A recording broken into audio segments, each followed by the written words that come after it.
Assalamualaikum warahmatullahi wabarakatuh. Perkenalkan, nama saya Hanif Hakimi dari Lokal Pai 5J. Di sini saya akan mempresentasikan atau menjelaskan isi makalah saya yang tugas dari mata kuliah Ushul Fikih yang berjudul Al-Qur'an. Baiklah, di sini kita mulai. Di sini dikatakan Al-Quran merupakan bentuk masdar atau kata benda dari kata kerja qara'a yang bermakna membaca atau bacaan. Seperti terdapat dalam surah Al-Qiyamah 75 17-18 yang artinya, sesungguhnya tanggungan kamilah mengumpulkannya di dadamu dan membuatmu pandai membacanya. Apabila kami telah selesai membacakannya, maka ikutilah bacaannya itu. Al-Qiyamah 17-18. Secara istilah, terminologi, adapun definisi Al-Quran secara istilah menurut sebagian ulama usul fikih adalah yang artinya kalam Allah Ta'ala yang diturunkan kepada Rasul dan penutup para nabinya Muhammad Sallallahu Alaihi Wasallam, diawali dengan surah Al-Fatihah dan diakhiri dengan surah An-Nas. Dari definisi tersebut, para ulama menafsirkan Al-Quran dengan beberapa variasi terdapat yang dapat simpulkan menurut beberapa ulama usul fikih, yaitu yang pertama, Al-Quran merupakan kalam Allah yang diturunkan kepada Nabi Muhammad SAW. Dengan demikian, apabila tidak diturunkan kepada Nabi Muhammad SAW, tidak dinamakan dengan Al-Quran.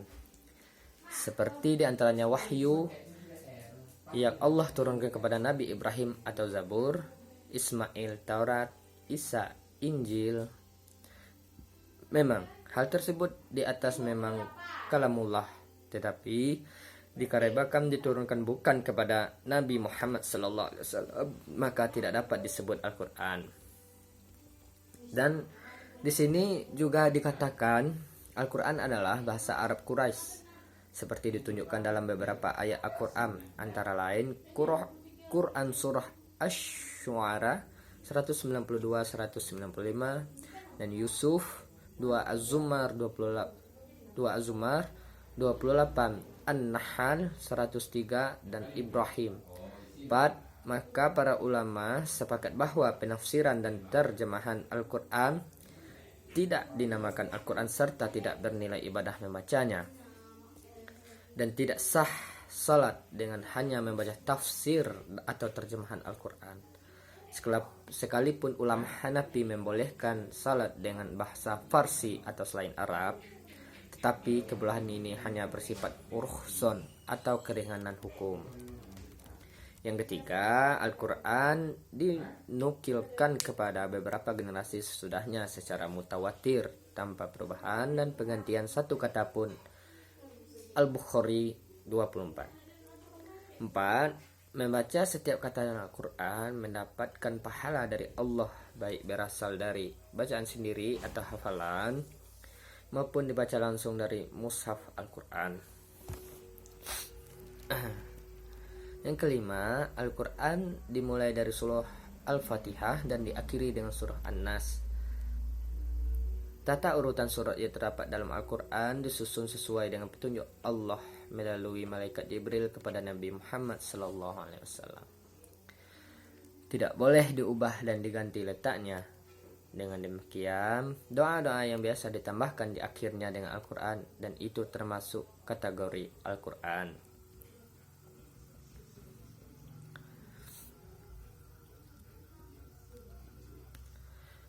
Dan di sini dikatakan dari definisi di atas, ada beberapa hal yang dapat dipahami. Di antaranya satu,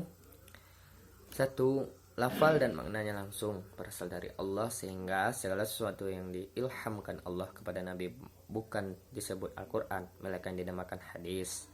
2. Tafsiran surat atau ayat Al-Quran yang berbahasa Arab meskipun mirip dengan Al-Quran itu tidak dinamakan Al-Quran. Dan juga terjemahan surat dan ayat Al-Quran dengan bahasa lain atau bahasa selain Arab tidak dipandang sebagai bagian dari Al-Quran, meskipun terjemahan itu menggunakan bahasa yang baik dan mengandung makna yang dalam. Di sini dikatakan B. Kehujahan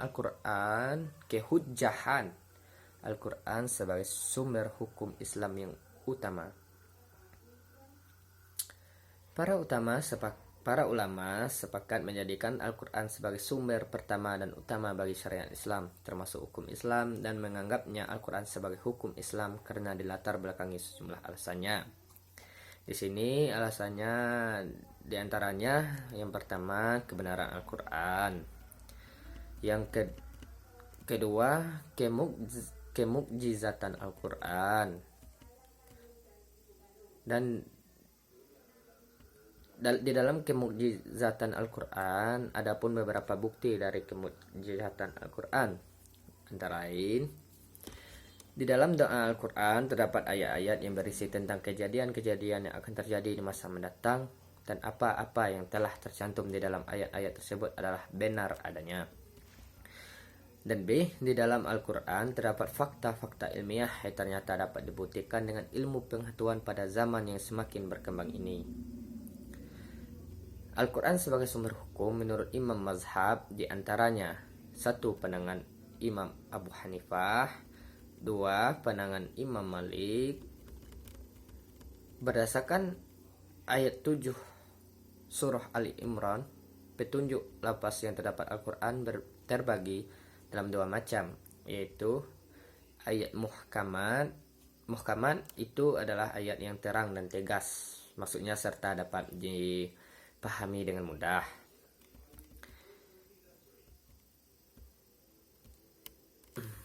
C. Sejarah konstruksi Al-Quran. Al-Quran diturunkan secara sekaligus. Al-Quran tidak diturunkan secara sekaligus. Al-Quran itu tidak diturunkan secara sekaligus. Al-Quran turun secara berangsur-angsur selama 22 tahun, 2 bulan, 22 hari. Para ulama membagi masa turunnya Al-Quran ini dibagi menjadi dua periode, yaitu periode Mekah dan periode Madinah. Periode Mekah berlangsung selama 12 tahun, yaitu masa kenabian Rasulullah SAW, dan surat-surat yang turun pada waktu itu tergolong surat Makkiyah. Sedangkan periode Madinah yang dimulai sejak peristiwa hijrah yang berlangsung 10 tahun, dan surat yang turun pada waktu itu disebut surah Madaniyah.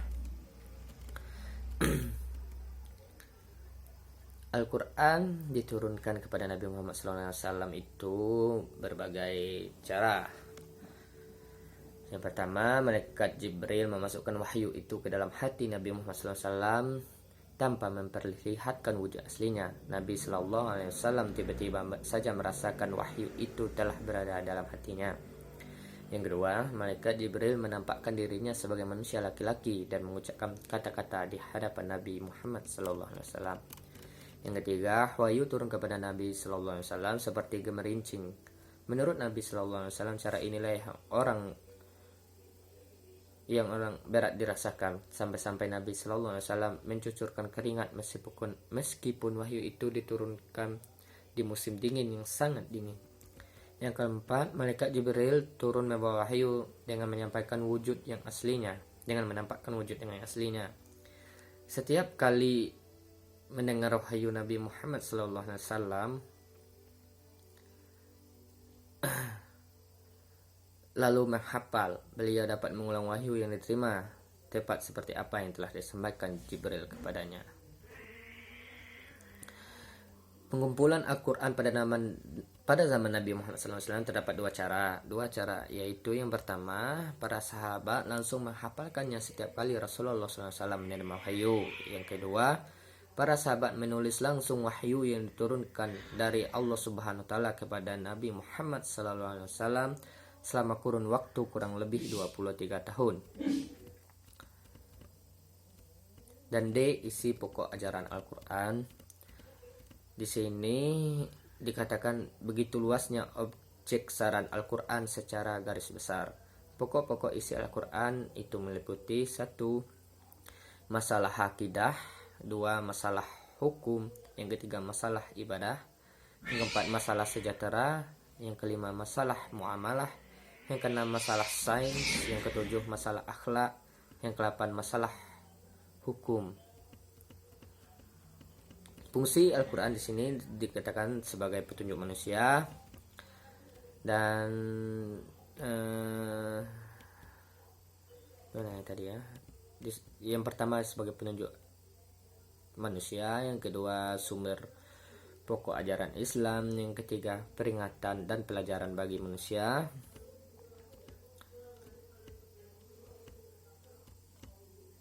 dan yang ketiga peringatan dan pengajaran bagi manusia. Dan kesimpulannya mungkin di sini dikatakan kesimpulannya Al-Quran sebagai wahyu mukjizat besar Rasulullah SAW mempunyai dua pengertian, yaitu pengertian secara etimologi atau bahasa dan pengertian menurut terminologi.